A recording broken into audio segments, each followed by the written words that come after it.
Hello everyone, welcome back to my channel Titli lifestyle. আজকে আমি তোমাদের সাথে শেয়ার করতে চলেছি উল্টো রথযাত্রার ভিডিওটি পোস্ট করতে একটু লেট হয়ে গেল। আমি এখানে কমপ্লিটলি রেডি হয়ে গেছি, তারপর বেরিয়ে পড়লাম। আর এদিকে জগন্নাথ দেব মাসির বাড়ি থেকে বাড়ির পথে ততক্ষণে রওনা দিয়ে দিয়েছে। ওই যে রথে চেপে আমাদের জগন্নাথ দেব আসছে। আর এখানে ছিল একটা মুদির দোকান, যেখান থেকে এক কোটো চকলেট দিয়ে দিয়েছিল, সেটা মহারাজ জেঠু সবার মধ্যে বিতরণ করছিল। রথ থামিয়ে সবাই তো চকলেট কুড়োতেই ব্যস্ত।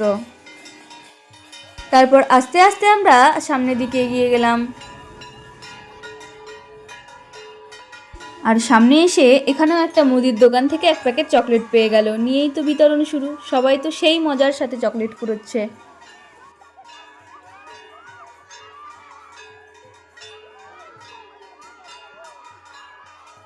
বাচ্চাগুলোর আনন্দের আর শেষ নেই, খুব খুব খুশি হচ্ছে ওরা। তারপর আস্তে আস্তে রথের সাথে আমরা সামনের দিকে রওনা দিচ্ছি। আর ওয়েদারটাও ছিল খুবই খারাপ, সেদিন যখন তখন বৃষ্টি নামছিল। আর আমাদের গ্রামের রাস্তার মাঝে মাঝেই জল জমে রয়েছে, তাই একটু ধীরে ধীরে এগোচ্ছি আমরা।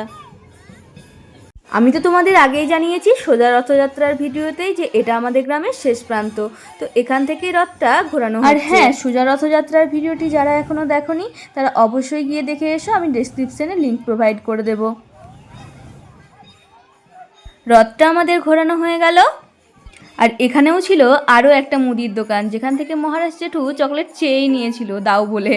তো ওখান থেকেও এক কোটো চকলেট মহারাজ জেঠুকে দিয়ে দিল, আর মহারাজ জেঠু সেটা সবার মধ্যে বিতরণ করে দিল। দেখো সকলের আনন্দটা, এদের আনন্দ দেখেই আরও চকলেট বিতরণ হচ্ছে। তারপর ওখান থেকে আমরা রওনা দিলাম। আর এখানে আমার ছোট ছোট কিছু স্টুডেন্ট রথ বানিয়েছিল, দেখো কি সুন্দর বানিয়েছে। তারপর সামনেই কিছুটা এগোনোর পর জগন্নাথ দেবের দড়ি ধরবার সুযোগ হলো আমার। মায়ের থেকে শোনা, রথের দড়ি ধরলে নাকি অনেক পাপের বিনাশ ঘটে।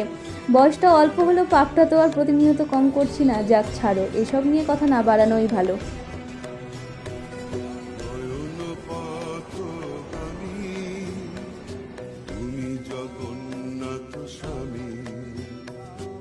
সকলে এখানে হাত তুলে নাচছিল। আস্তে আস্তে আমরা যাচ্ছি আমাদের আশ্রমের দিকে, যেখানে আমাদের জগন্নাথ দেব থাকেন।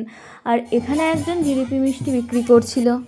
আর আমরা আস্তে আস্তে আশ্রমের কাছাকাছি চলে এসেছিলাম বলে আবারও একবার রথের দড়ি ধরলাম, আর জগন্নাথ দেবকে আশ্রমের কাছে পৌঁছে নিয়ে আসলাম। তো দেখো বন্ধুরা, আমরা এখানে আশ্রমের কাছে পৌঁছে গেছি। আমাদের আশ্রমের নাম হলো কুকারপাড়া শ্রী শ্রী গৌরাঙ্গ সেবাশ্রম। তো আমরা সকলে আশ্রমের ভেতরে প্রবেশ করলাম। রাস্তার সেই চকলেটগুলোর মধ্যে বেশ কিছু চকলেট মহারাজ জেঠু রেখে দিয়েছিল, যেটা আশ্রমে এসে সবাইকে দিয়ে দিল। ছোট বড় সকলেই সেই চকলেটগুলো কাড়াকাড়ি হুড়োহুড়ি করে কুড়োচ্ছিল।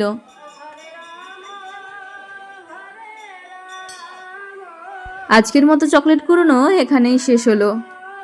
তারপরে জগন্নাথ দেবকে কাঁধে করে নিয়ে আসলো নিজ ধামে। ততক্ষণে ঘরের ভেতরটা ছিল অন্ধকার।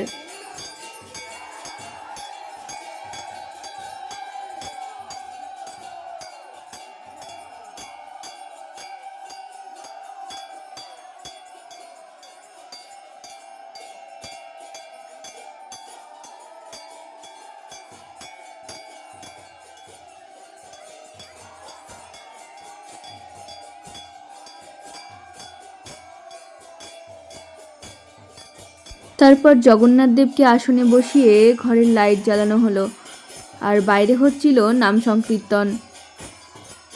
আর জগন্নাথ দেবকে আসনে বসানো মাত্রই শুরু হলো সেই লেভেলের বৃষ্টি। আর এদিকে চলছে নাম সংকীর্তন। বৃষ্টি যেন আরও বাড়ছে, কিছুজন ওখানে বসে পড়েছে। এদিকে তো বৃষ্টি কমার কোনো নাম নেই। আর এদিকে দেখো ছেলেগুলোর মজা লেগেছে, বৃষ্টিতে ভিজছে, কে কাকে টেনে ফেলে দিচ্ছে। বৃষ্টি যেহেতু কমলই না, সকলে মিলে বসে নাম সংকীর্তন করছিল। আর এই ঠাকুরের মন্দিরের সামনেই ছিল এই আশ্রমের প্রতিষ্ঠাতা মুকুন্দ মহারাজের সমাধি। তারপর যেই না একটু বৃষ্টি কমেছে, অমনি দৌড় দিলাম বাড়ির দিকে। তারপর বড়বাবুকে ডেকে এই বৃষ্টির মধ্যে নিয়ে নিলাম কিছু আইসক্রিম, কেননা অন্য কিছু নেওয়ার মতো অবস্থায় আমরা ছিলাম না, আমাদের কাছে ছাতাও ছিল না, এমনিই ভিজে যাচ্ছি। তারপর এগুলো নিয়ে আমরা বাড়ির দিকে রওনা দিলাম। আর বাড়িতে ঢুকে সবাই মিলে এই আইসক্রিমগুলো খেয়ে নিলাম। ব্যাস, এখানেই আজকে রথযাত্রার সমাপ্তি। এবছরের রথযাত্রা এখানেই কমপ্লিট হলো। জয় জগন্নাথ, ভিডিওটি ভালো লেগে থাকলে like, comment, share and subscribe. দেখা হচ্ছে আবারও পরের ভিডিওতে। এখন আসি।